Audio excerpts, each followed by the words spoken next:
Welcome once again to Let Us Farm page. My name is Emele Fonwunwel of Oge of Let Us Farm. So today we are going to be discussing about snakes in the pond. You may have seen snakes, you may not have seen snakes, but what is the effect of snakes in our catfish ponds? So before we go further, may I use this opportunity to remind us that this is Let Us Farm page, and all we do here at Let Us Farm is we try to provide practical solutions to all our agric problems. Now, in case you are having any issue in your farm, all you simply need to do is do a 2 to 3 minute video of this problem and send it to 081 353 48909 WhatsApp only. So when I see these problems, I will be able to provide a solution that will help us to tackle this issue once and for all. So many people have done it and they are glad they did. Remember, these services are just absolutely free. It's just my own way of helping one another. Now, like I said, we are discussing today about snakes in the pond.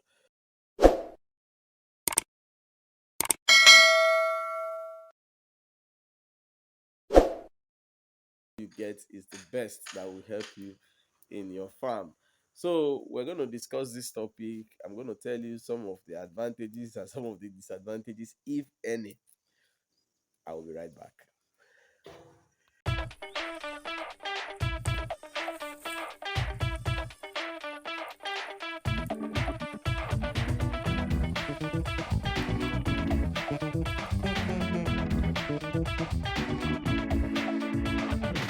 Welcome back. So you can see from the video that I just played, you can see a snake. Yeah, it's a snake that was actually caught by one of those people following this channel. Yes. Now, like I said before, what are the advantages and what are the disadvantages? Now, you may not know, but you see, we have what we call water snakes. They are snakes that can actually enter the water and stay in the water for some time without being disturbed, without being harmed. And the others that are not water snake will not even dare to enter water because if they do, they will die. But now, like I said, what are the advantages of this? As of today, there are no advantages. All we have is disadvantage. That's correct. Maybe tomorrow there may be advantage, but for today, there are no advantage. Now, the problem is this. This happens mainly to people on 18 pond because your ground level is low. So, and if there are bushes surrounding you, you have a lot of visitors. You can have alligators entering your pond, crocodiles, snakes, a lot of visitors because it's easy for them to crawl in. Okay. I once said something, maybe here or I don't know, but I once said something that I lost close to 2,500 fishes. Yes, if you go through my videos, you will see a video where I said, why let us farm? It happened to me. And that's one of the reasons I decided to start off Let Us Farm to like tell people some of these things that you may take easy, but they are not easy. Yes, I lost up close to 2,500 fishes. What happened? It was on an eating pond. Then there was nothing like fishing net. So it happened that on that very faithful day, I came to feed my fishes. The rush I normally see on my pond, I didn't see the rush. So I felt that maybe these guys are, because there was a rain before that day. So I felt that maybe because of the rain, they decided to go under the pond and rest. I never knew that I was fighting something greater than their fishes resting. So I just did the feeding and I left. In the evening, I came. I did very scanty. What came up to eat the feed was not up to 10 fishes if you start counting. So I was now wondering what's going on. The next day when I came, the response was even less than the previous day. So I was like, what happened? So a friend of mine had said, come, are you sure that people did not go to harvest your fish? I said, no, these fishes are just less than just some few weeks to 2 months of age. How will people go and start? I think, it's not, if it were big fishes, I would have suspected that I have people that went to harvest my fish. So the guy was like, let us actually check what is under your pond. I was like, okay, no problem. So we got our machine and then we decided to pump out the water. Lo and behold, on that fateful day, what we counted them may not be more than up to 5 pieces. Others were gone. We were like, What happened now? I don't know. So in this crisis, I started consulting because then there was no fishing net. Then was not a popular thing. It was used mainly by people that go to high sea to fish. So they used to, yes, how they used to twist that net and use it for catching. So we that were doing eating pond, this is about 17 years ago or thereabout. Nobody actually felt that there's any need for something like that. So the suggestions, people were now bringing ideas and stuff like that. So at the end of the day, we decided to buy the fishing net. And we bought the fishing net and I put it in the pond. Luckily for me, the person that supplied me the fish then, he was compassionate, knowing the magnitude of loss. So he agreed to give me another fish with me paying a very few amount of money. So I did that. And you know what happened? By the time I put this new intake there, 2 days later, I got to the pond. I couldn't behold what my eyes saw. It was a very big black snake. I was like, what's this? Yes, this net caught a very big black snake. Meaning that this snake was actually coming to feast on these things. So what we did, people around were eager, scrambling to buy this snake because it was very big. So we decided to take it easy to avoid tearing my net. And we put this bait another day and we caught another big one. We now concluded that we were actually having some intruders. So if you watch the video I played now, what happened was this guy is following this channel, and when he told me that he doesn't understand what's happening in his pond, he doesn't know whether his fishes are reducing, he doesn't understand. So I told him, "Are you sure you don't have an intruder?" He said, "But he put net." I said, "No, you may put net, but if you don't pin your net down, these guys will find a way." So we talked, and after we reasoned together, he pinned down his net and now decided to put a bait for the fish. So he put some garlic in some sides just to make sure they don't pass those other places, because snakes don't like such type of awful odor. But now, because they have long throat, so they know actually that there is food here. And when they now passed where there was no bait, that was how the net now caught what you saw on that video. Now, what am I saying? All these things I'm saying is for you to understand snakes are very dangerous to catfish farming, especially when the fishes are young. From the juvenile to 2 months, they will be eating it like mad. Snakes, they will swallow it whole. But when the fishes are big, then they can actually run, they can actually fight. But the snakes, there are still some big snakes that will still come for big fishes, of which you know that there are snakes that can even swallow human beings. So they will still come, but this time around, it's not easy for them to eat the fish the way they will eat it when they are small. Now, what do you do in places like this?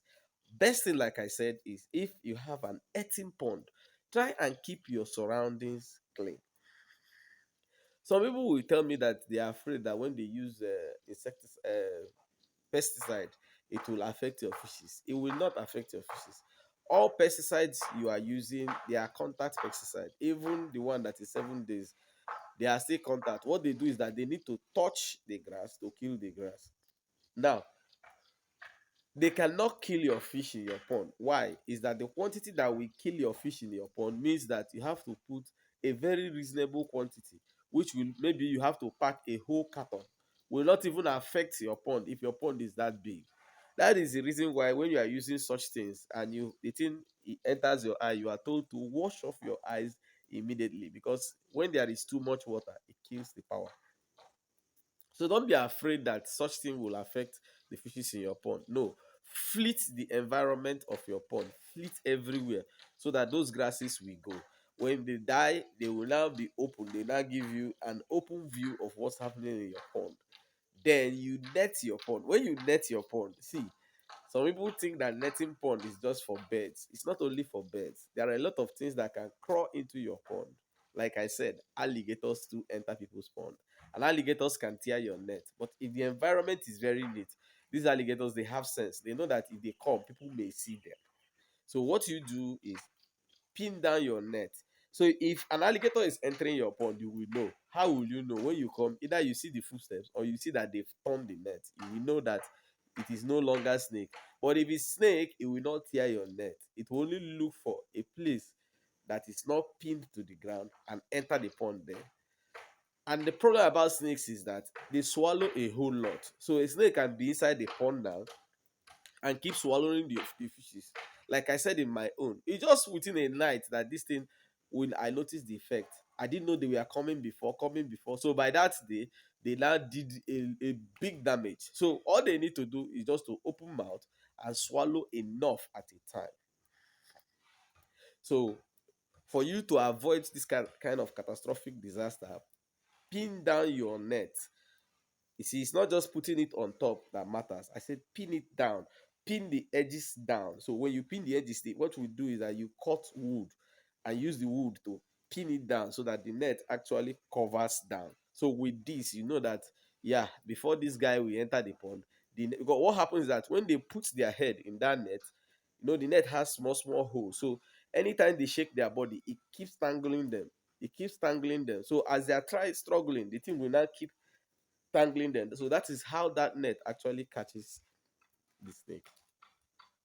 Snake is very, very dangerous to fishes. They can eat, and it is an economic sabotage to you. So make sure you pin down your net. Then sometimes if you are having surface pond and your place is terribly bushy, snake can climb the fence and from the fence go down to your pond.